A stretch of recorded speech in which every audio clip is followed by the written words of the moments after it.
Olá, crianças! Eu me chamo Paula Soares e você está no Falando de Michael e sejam todos bem-vindos ao nosso primeiro episódio do nosso novo quadro aqui no canal chamado No Sofá De Neverland. Nessa grande estreia, a gente traz a Carla Joi Farmer. A Carla é uma hairstylist renomada dentro de Hollywood, além de ser designer de perucas, cabelo e uma profissional super criativa que trabalhou diretamente nos bastidores do filme Michael. A Carla se destaca pela atenção minuciosa dos detalhes dentro dos filmes, especialmente quando o assunto é autenticidade estética. Ela também já participou de outros filmes como Um Príncipe em Nova York 2 e o filme do Bob Marley. A participação dela no longa ajudou a trazer ainda mais fidelidade pro Michael dentro do cinema. Tudo isso de uma forma super cuidadosa e respeitosa. E é com ela que a gente vai conversar hoje. Junto comigo eu trago o Wagner, um grande amigo dentro do fandom de Michael Jackson. Ele ficou para me ajudar nessa entrevista, mas a partir de agora ele também é meu co-host por aqui dentro do Sofá de Neverland. Já avisamos de antemão que essa é a nossa primeira experiência entrevistando alguém, então sim, a gente ficou muito nervoso. O inglês ficou meio assim, não sei nem descrever o que foi isso, mas depois o negócio desenrolou e aí foi bom demais. A gente espera muito que vocês gostem. Yes, my name is Carla Joi Farmer. I was the department head hair designer for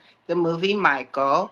I have been a part of the film industry now for 30 years.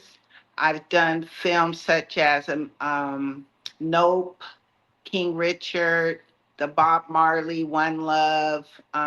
We were nominated for Academy Award for Coming to America, and I was happy to and just felt so blessed to be asked to do this particular movie. That's awesome. That's awesome. So before Michael came into your life professionally, there were other projects that helped it shape your career. So what projects do you think were the most important for you creatively before this movie? I believe Coming to America was one of them. Also, the Bob Marley movie helped me. I think that was my start in doing an iconic type of superstar, someone who was globally known as Yeah. Michael was Bob Marley. So I think it got me into the frame of mind that this is going to be a global movie as well. And it got me ready for the crowd scenes and those kinds of things. And I was working on the Bob Marley project when I got the phone call for the Michael project. Whoa, that's awesome. That's really, really awesome to know. So suddenly you were working on this project, and then there's another huge opportunity comes along. So how did the opportunity to work on Michael actually happen to you? And what exactly was the role in this process? I was in the UK in London working. I got a phone call from Bill Corso, who was the department head makeup designer for the film. And he asked me, "Oh, what are you doing?" I told him. He said, "I have something I want you to work on." And I go, "What?" And he told me, and I was like, "Really?" And he's like, "Yeah." So he said, "When will you be back?" I said, "Well, I'm coming back for a little while before we go to Jamaica." And he said, "Okay, great, because I wanted you to meet Jafar, and I want to get a wig made for I just want to get some wigs made." And I said, "Okay." So during that break, I went over. We met at Havenhurst, and that's where Jafar was. And I met him. He was lovely. And I brought over a wig maker. His name is Justin. Oh my God, what is Justin's last name? I'll remember. And he's Strafford, Justin Strafford, and he's an amazing wig maker. I didn't know the in depth of what we were going to do, so he took his measurements, and that's how the process began. And before joining this project, were you already connected to Michael's music or legacy in some way? I grew up with the Jackson Five. So, Really? yeah, I mean, not like I didn't know them, but Yeah, okay. their music was very important growing up in the 70s as a young kid. And you see this beautiful Black family on television. and you're just like, oh my God. But then it was like the children instantly connected to them, the music and the family. One of my first Christmas gifts was a record player and the album ABC. And Wow. then as we were kids, we would like put on these shows, and we would make up stuff to Michael Jackson, you know, and the Yeah. Jackson 5. And the other thing, when I got a little bit older, the older boys in the neighborhood all wanted to have the big afros. So Yeah. one of the ways which you can achieve that is that they wanted their hair braided, so that when they took the braids out, their hair would be bigger, or it would appear bigger because it was stretching out the kinky cuticle, you know? So Wow. so I was the one that they asked me to braid their hair, and they would give me like 50 cents or 75 cents. You could buy an Wow. ice cream with that. So that was good money. So actually that was my first paying job, was to braid Wow. the older boys' hair so they look like the Jackson 5. This is amazing. So, in some way, Michael was already in your life. It was meant to be.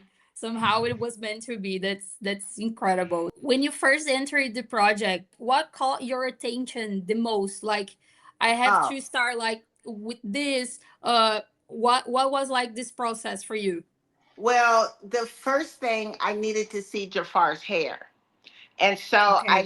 I examined it, I looked at it, and I knew that some of the hairstyles that Michael wore I could achieve with Jafar's hair and using his hair integrated in the wig. And one thing fans are always super curious about is the research and preparation behind recreating someone as iconic as Michael. So, what was the research process like for you before filming or during the preparation? Well, once you know what eras that we were going to cover in the movie, then you just do as much pulling of images that you can, you know? So that was the first process. So during the camera test, we had to come up with some particular looks.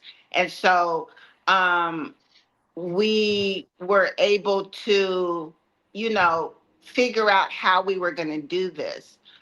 Bill Yeah. and I approach wigs the same, at which we try to use as much as the actor's hair and hairline as we can. We both had the same issue, that we don't want to look at a movie and see anything that would pull you out of the movie. Like if you see a wig and you could see the front lace or something like that. That's how I approach, especially when I'm doing a biography or someone we all know, like Venus and Serena and Bob Marley. Like it's very important to me that the audience does not get distracted by the hair, or a lace wig that's not properly installed. You know, Mm-hmm. Mm-hmm. so I'm sorry. That was very important for both Bill and I. So although we had Justin make the Afro wigs because we wanted them to be very dense and exact. So, but everything else was made from wigs that I purchased, and we redesigned them. We put the chemicals, the Jerry curl on them. We put chemicals on Jafar's hair so that it would match parts of the wig. So, and we also designed a front piece to bring down because Jafar has a high forehead and Michael had a low forehead. So Bill came up with the idea of we should get a lace piece, and that could be what we did the baby hair on. So that's Wow. what we use for the baby hair. And then later on, we use some of Jafar's hair for the baby hair in some other scenes, but that's what we used. And Uh-huh. my Awesome. assistant, her name's Lily Fearson, and she is probably the diehard Michael Jackson fan. So to go back, when I found out I had the job, she was the first call I made and said, Really? "That's what." She was like, "Oh my God, oh my God." So she had to keep it a secret, but she was my call, because I knew if I had Lily on my team, we would stay honest, because she knew everything about Michael. She knew hairstyle, she knew years. And so she was my walking, breathing encyclopedia. I call her the Michael and Mm. so she was very valuable, not just to me, but the whole team. And I always want to make sure that people know that Lily was an important member of the team. This is very beautiful, Carla. And of course, for me, I don't know Wagner, but I'm pretty sure he's about to agree with me. But for me, when I first saw the movie, uh, when we saw, of course, not just the makeup but the hair, I was like, oh my God, this is really Giuliano's hair. This is really Jafar's hair, because we cannot say that they are wearing wing or whatever, Yes. so it was like very, very, very amazing, like very emotional, like, oh my God, this is exactly like the curly hair, like this back era here. So congratulations, because you guys totally nailed it. And thank you so much. I will say thank you so much a lot of times here, because this is very exciting to hear all these stories.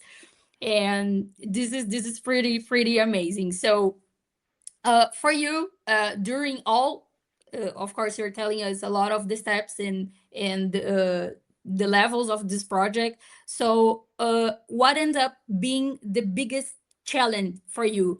What were some of the hardest challenges creatively or technically in this job for you? I could tell you one in particular when we did the Motown scene. And I don't think people realize that they shot that scene in the same theater in Pasadena as, do you guys, people know that? I didn't know that. I didn't. Yeah, we shot that in Pasadena Oh my at the, God. I forgot the name of the place, the convention center, I believe. And I don't know the name either.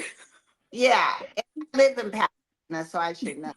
So so we shot it there, and they did a take. And this was the first time we put this wig on Jafar. And the wig had not been cut, for it was just styled. So when Oh he my did God. dancing, it fell apart. We were like, oh my God, this has to match. And Antoine was like, you know, he was back in the auditorium where we were, and he called for me, and I was like, okay, tell Antoine to hold off, because I already know what it is. So let me just go at it, because the thing is, what you don't want to do is waste money and time. Yeah. So, and you don't want to curse. So I looked at Lily and I said, we're gonna have to cut the wig on the set. Oh my God. So you guys did it? So we did a quick little cut, and then they did it again. And can I tell you, it matched perfectly to what Michael did. And right after we cut it, we just looked at each other and we did it real quick, and it was perfect. But we couldn't use that wig again, because after we tried to put it on again, it was it, Oh my God. but I had, I like, for every era, I had at least 2 to 3 wigs. I had Yeah, I was about to ask you this, because how do you adapt your work to match different phases of a real person's life? Like Exactly. Michael has a lot of eras, a lot of styles and stuff. Like he was always recreating himself, and this is awesome. So how was that for you too? You know? It was great because one thing about me, what I've learned, I have a friend who also worked on the in the movie. Her name is Linda Villalobos, and Hmm. was my first kind of mentor. Like we were friends, but she also mentored me when I first got in the business, along with other mentors that I have, like Julia Walker, who used to do Whoopi Goldberg's hair, Robert Stevenson, who actually did the first Coming to America, and he did the Jacksons, the one on television. That was another mentor of mine, and also Wow. Irma Kent and Kenneth Walker and well, and Leonard Drake. These are all Black people who were excellent in their field, who took me under their wings and taught me the ropes. And Wow. I learned under the best. Do you hear me? The best of the best. Wow. And Linda, although we are in the same type of um, relationship, she was still, when I got into the business, she knew more than me. So I learned a lot from her. And the one thing I learned from Linda Villalobos was to have more than what you need. And so for every project, I'm the of person or department head that I have more than what is called for because you just never know. Totally. Uh, Totally. yeah. And for Totally. like this, I just wanted to make sure they for something that I didn't have. So for each era, we had at least 4 wigs, 4 to 5 wigs for each era, except for the afro. The afro we Yeah. already had one, but we had doubles for for the sit-ins and the dance doubles, and then I'm trying to stunt double, dance double, and stand-ins. So we had to have those for them as well. Were there visual elements that were harder to recreate on camera than people might imagine? Like, I don't know if there is something that you remember that, oh, people will never know that this piece, this era was really hard to recreate to show up on camera. I don't want to say that it was difficult. I think one of the reasons why I was a good fit for the movie is because I grew up in the eras. I think sometimes when someone does a movie and they're doing it purely on research and don't know how something was achieved and try their best to get it. I'm not saying it's not possible, but I think it's easier when you were around and you knew exactly what kind of chemicals were used. Another thing that I try to do in my movies when I have a period piece is that I make my staff or I suggest that they use the same tools that they use during that time.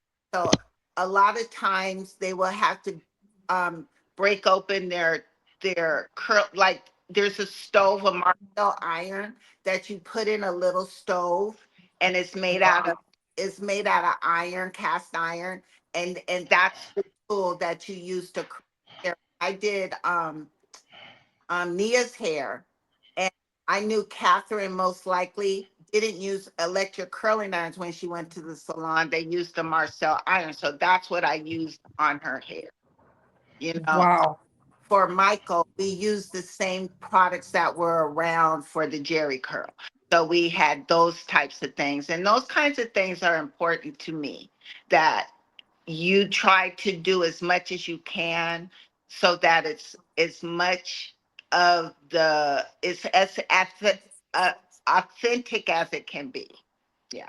Yeah. Oh my God. There are so many details that we cannot even imagine. This is So amazing, so awesome. Uh, and we also know that a movie is such a collaborative process. So, how much collaboration happens between your department and other like costumes, lighting, and direction? There is like one depends of another. How it happens?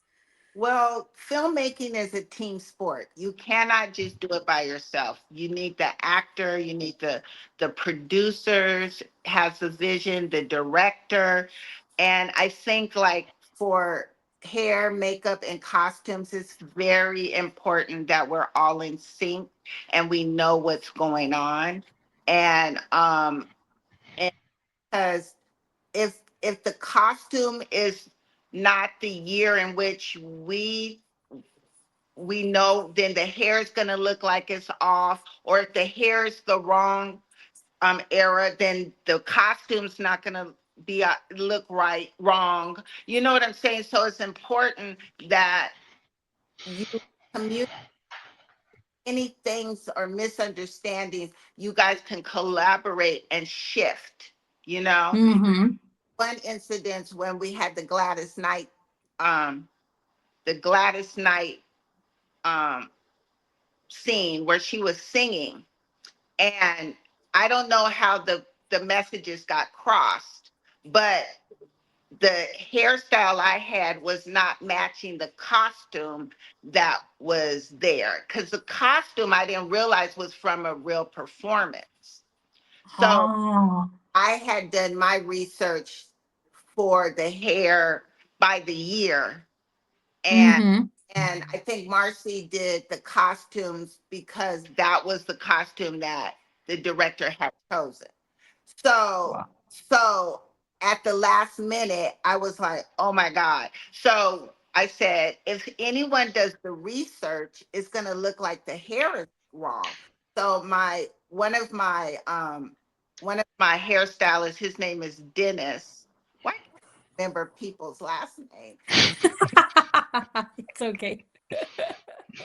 He took the wig and I said, Dennis, I need you to cut this wig. Like we had maybe 10 minutes.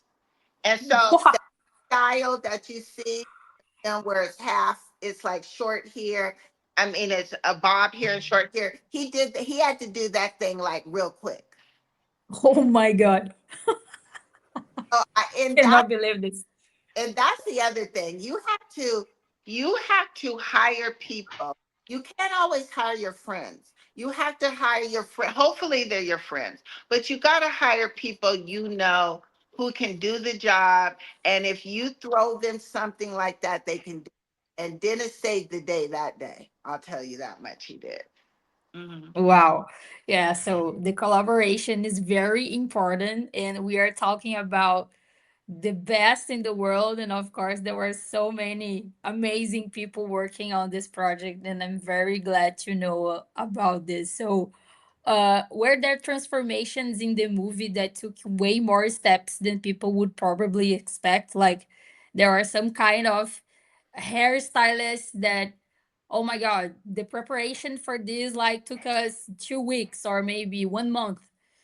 Can you tell us a little bit more about this? Yeah, well, we needed, okay, there's a period of time when you prep for a movie, right? So I Yeah. believe we had at least 2 weeks of prep. Mm. As you are working on a movie, you have to continually prep, because then, okay, we have this scene coming up, we have thriller coming up, we have all, so you can't prep the whole movie in 2 weeks. So you have to do it in a way in which you have people that you hire to do the Mm-hmm. and that day, but they also, you have other people that will be able to cover the set, and then you have to keep some people back in the trailer so they can prep for thriller. You know what I'm Oh saying? my goodness. It's that this is going on the entire movie, is that Wow. not working and getting things done for that day. You have to prep for the next Yeah. thing. Mm-hmm. And I'm Mm-hmm. and I'm the type of department head that likes to be on set. because I want to make sure it looks a certain way. I want to make sure, like, no one's going to care as much as me. You know what I'm saying? Mm-hmm. And as long as Mm-hmm. R was on set, as long as Nia was on set, long as Coleman was on set, I was on set. Mm-hmm. Mm-hmm. I Yeah. get it. Totally get it. Mm-hmm. And Carla, did each timeline or era require a different approach from your team and yourself? It depends. Like when we did things from the 50s and the 60s, that is a lot of hair work.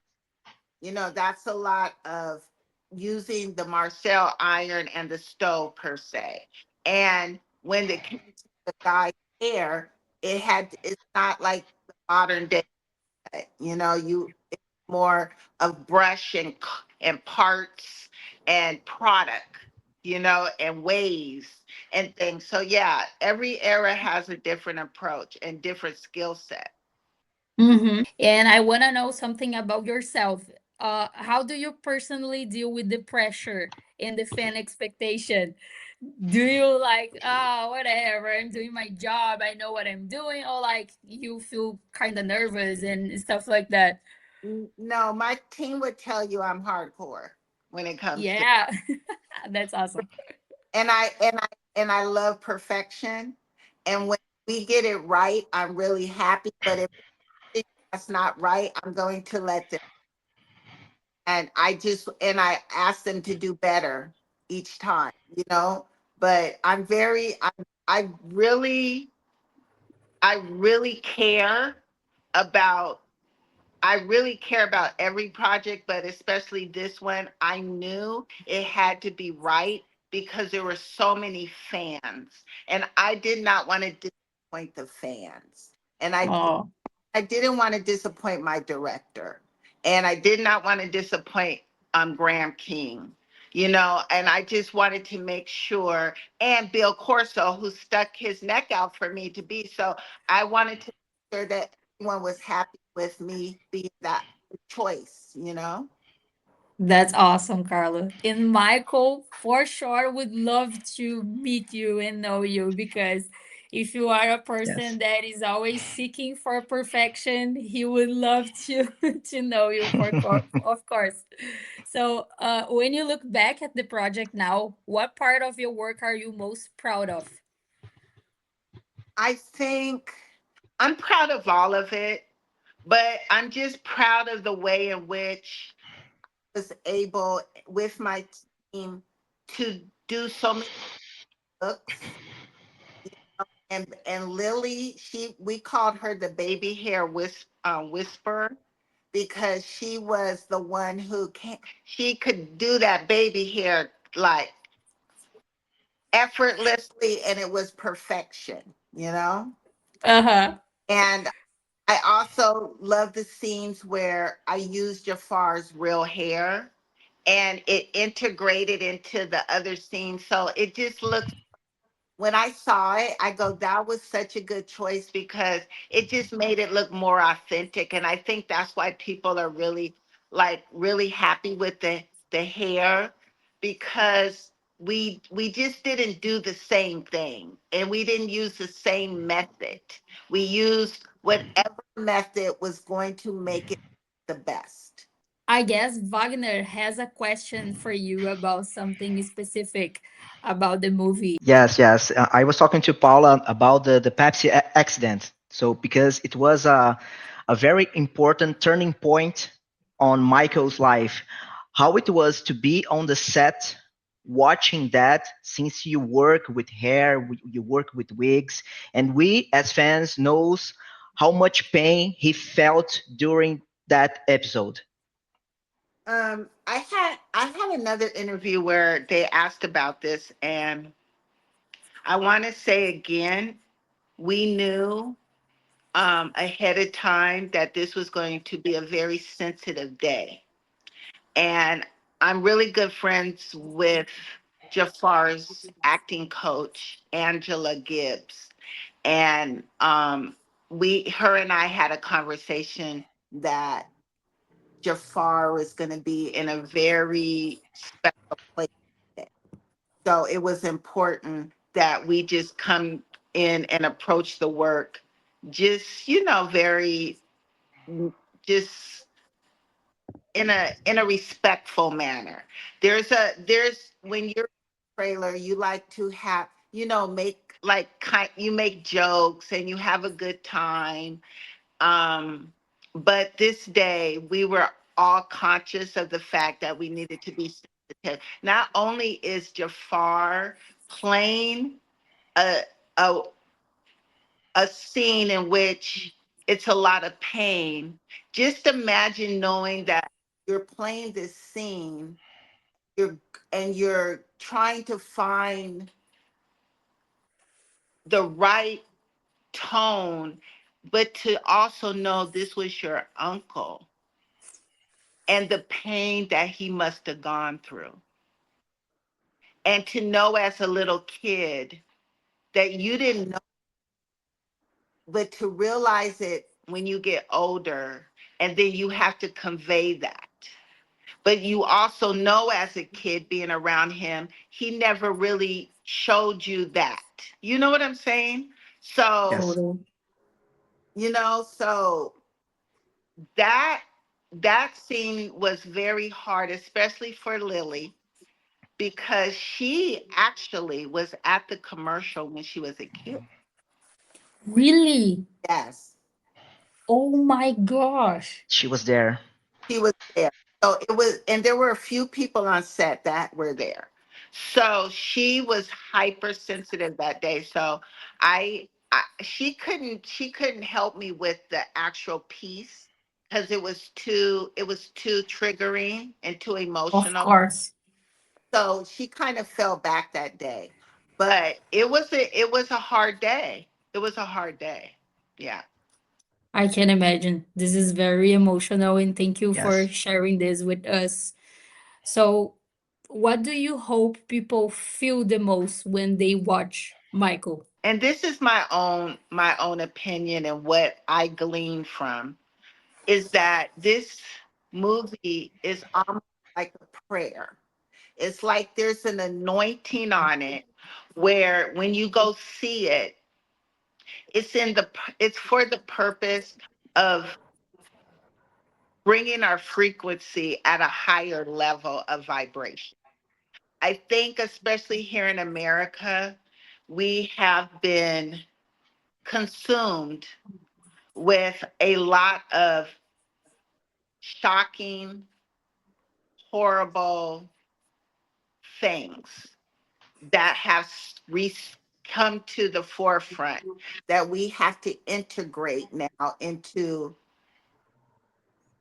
ourselves, our minds, our body, our thoughts. And I believe when you go see this movie, your vibration is taken to a higher level so that you are vibrating at a level where you feel joy, love, and you can reconnect to those things that are most important. And I believe that this is one vehicle in this time of where we are coming into a new earth and a new way. But some of these things have to be shown so that we can go to this new place. That I feel like enlightened people, we all understand what's going on right. So I believe this is one of the vehicles that we're using to get there. And I believe when you leave this show and why people see, I've seen it 7 times. Some of that is because I worked on the movie and I've been invited to things. So, of course. But every time I see this movie, it's fresh. It's not like I'm going, oh, it's fresh. And I Yes. from the movie. I get my excitement from the people. I just get my excitement from the music. And I believe that's why people are seeing it more than one time because we have to remember what it is to feel the love and the joy. And Michael's whole message was love. It was love. So, and you know about the hair, right? And the curls, the bangs. Oh yeah, the love, the lettering. Uh huh. And that was not That was not special effects. That was nothing we did. That Really, I thought that was something that you guys did for us to see Yes, me it. too. no. Oh, Cliff Stephen. I don't want to say his last You name because gave me goosebumps. I think it. yeah. Oh I my think, goodness. okay. So Cliff, who's in charge of the behind the scenes, right? He saw it when he saw the movie, and he reached out to special effects and said, "Hey, did you guys do this?" And they go, "No, we didn't do this." I went to a screening that Nia gave, and it was the first time I knew about it to watch it in the movie. And I go, Nia, watch this scene because when he lifts up his head, look what his hair says. It says love. And she saw it and she just grabbed me and just both looked at each other like, it's amazing. And then when you see it again, knowing it's coming up, it just gives you goosebumps. And I just the first time I knew about it, I just started crying because I remember the V was that curl was crooked, and I sprayed water and everything trying to get it to, and I couldn't. And I was like, okay, whatever, I'll just leave it. I'm very emotional. Thank you for sharing this, Carla. We are Oh my speechless. goodness. Yeah, Oh wow, this is the power of Michael Jackson in your lives, you know what I mean? Thank you so It's much for sharing power, this because it's the power of love. love. love. Power of Yes. love, and we cannot forget about it. And that's what Michael's telling, because this movie was supposed to come out a year ago. It's come out Yeah. right now, right when we found out that Neverland was because he didn't want these kids going up to that other place, and that he had a safe haven for them. And it all came out within the week of this movie coming out. It's we know we know what it is. We have the whole picture, and nothing by by by chance. The movie came out this time for such, as the Bible would say, for such a time as this. It's exactly when it was supposed to come out. Yes, I totally agree with you. This is I not have a something question, that Paula. we yeah, okay. This is not Yeah, something that we can explain. This is something that we just feel, you know. I've watched it 4 times. I don't know Wagner, me but I too. watched Me it too. 4 times and I want to go again. Yes. I have a Yeah. question, Carla. Connected with that, you mentioned a lot of things about energy, about love. Did you have opportunity to visit Neverland, to enter the place? How it was for you to visit that place, to feel maybe Michael's presence around there? Okay, I don't think I can speak much about filming or anything, but I'll just Sure. say this. It's the most beautiful place you would ever encounter. And you can feel the love. And Yes. definitely you can feel my. I traveled to US in 2014, and I went in front of the gate of Neverland. I spent around 40 minutes around there, and it was amazing to be there. Amazing. Only in front of the gates. I can't imagine how I could feel if I entered the residence and feel everything that he imagined to create that place. It's beautiful. And it was like being at Disneyland. You know what I'm saying? Like, Yeah, That's awesome. yeah. Prince Jackson. I was about to ask you about him too. If you had the chance to meet him, to talk to him, how was that for you? And of course, I don't know if BG was there too, if you had the chance to meet BG. We as Michael fans, we have like this appreciation for his kids, you know? So it's very important for us to know about this too. well, Prince is an amazing young man. And he always was in a great mood and always checked on everybody. How were we?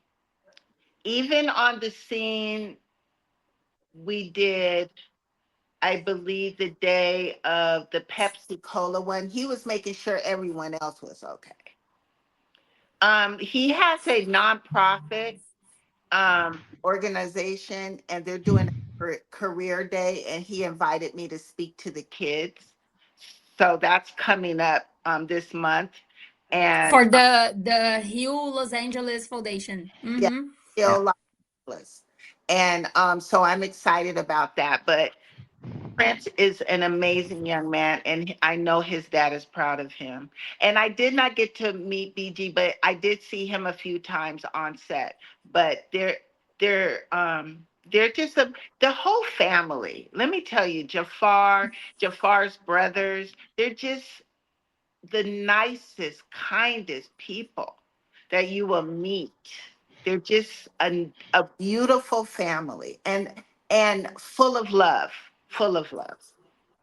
Oh, that's awesome. That's really, really awesome. And Carla, there are any like secrets or little behind the scenes stories that you can share with us that like nobody knows already? I don't know, something you can remember, or not just about your job or anything you could share with us. It would be really amazing.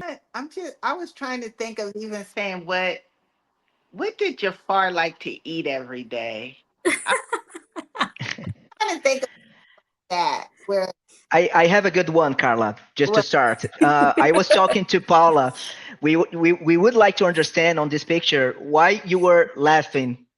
What about you were laughing in this picture? oh, in that picture, because Bill probably was a joke. We we always made jokes.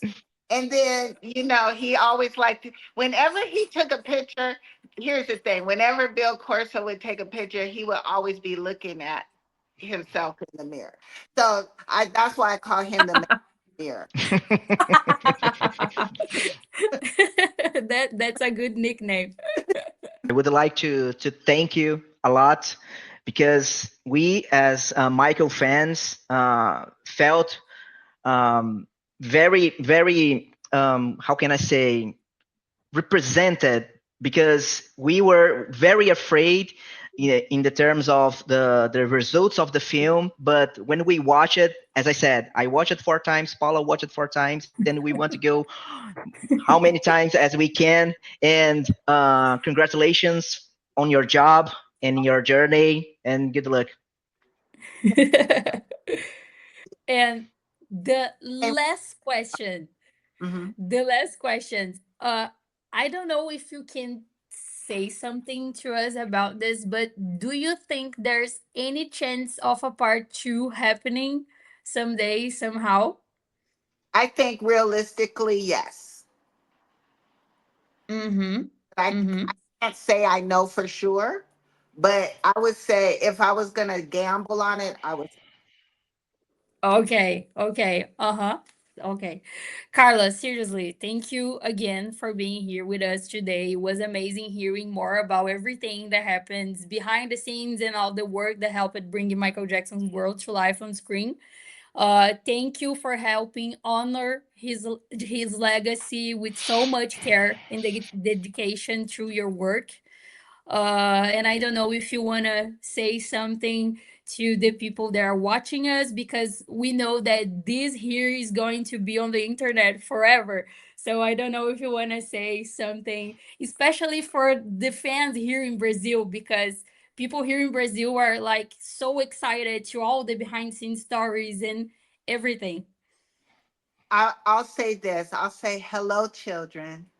I'm so glad. You have no idea how much they love it that you say that. You have no idea. I'm so glad, and I feel so honored that you loved the movie because I poured out, we all did, poured out our heart and soul. And we are so happy that especially Brazil loves the movie. And thank you for your support and thank you for your love. Thank you so much, Carla. We hope that we can talk again sometime because it was very, very special. Thank you so much for Thank everything that you you. shared with us. Thank you. Ciao. Bye, Thank you. ciao.